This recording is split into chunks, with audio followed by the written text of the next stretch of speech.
Assalamualaikum warahmatullahi wabarakatuh. Apa kabar teman-teman cahaya hati? Semoga kita selalu diridhoi oleh Allah Subhanahu wa Ta'ala. Allahumma sholli ala Sayyidina Muhammad wa ala ali Sayyidina Muhammad. Nabi Muhammad adalah Nabi akhir zaman dan pemberi syafaat kepada kita semua di akhirat kelak. Kisah Rasulullah tentu sangat menarik perhatian kita semua.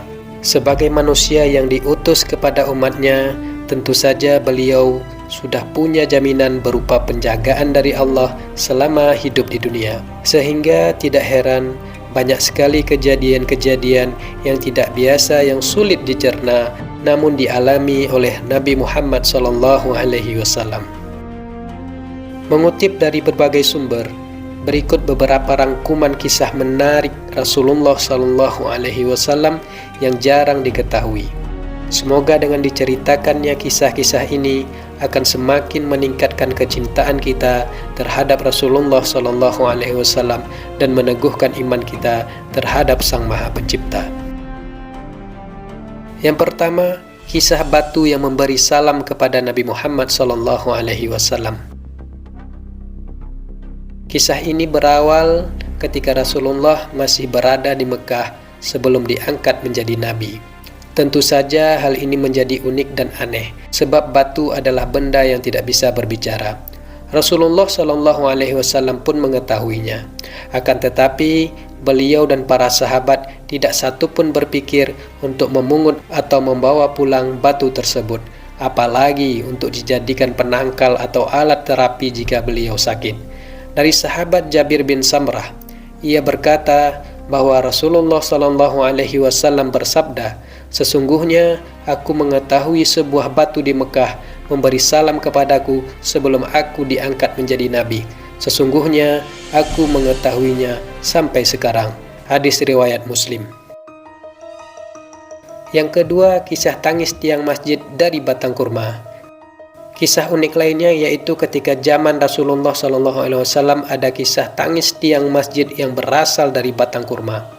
Diriwayatkan dalam sebuah hadis dari Jabir bin Abdillah, ia berkata, jika Rasulullah SAW berkhutbah, beliau bersandar kepada batang kurma di salah satu tiang masjid. Tatkala mimbar telah dibuat dan beliau duduk di atasnya, tiang tersebut menangis bagaikan rintihan seekor unta. Semua orang yang ada di dalam masjid mendengarnya. Lalu Rasulullah SAW turun dan mengusapnya. Barulah dia diam.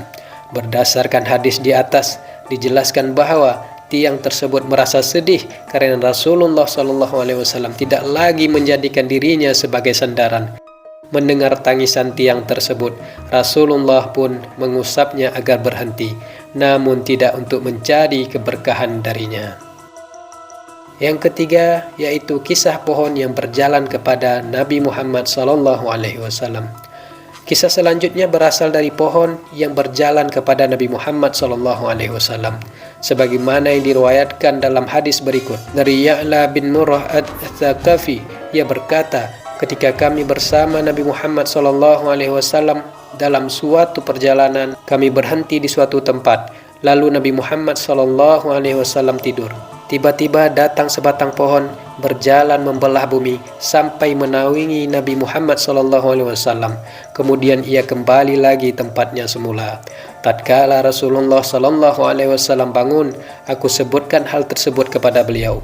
Beliau berkata, ia adalah pohon yang meminta izin pada Tuhannya untuk memberi salam padaku. Lalu Allah Azza wa Jalla mengizinkannya. Namun, meskipun Nabi dan para sahabat mengetahui bahwa ada pohon yang bisa berjalan, tidak ada di antara mereka yang mengkeramatkan pohon tersebut, sebagaimana kebiasaan orang-orang terhadap pohon yang dianggap sakti. Yang keempat, yaitu yang terakhir, yaitu kisah unta yang berbicara kepada Rasulullah SAW.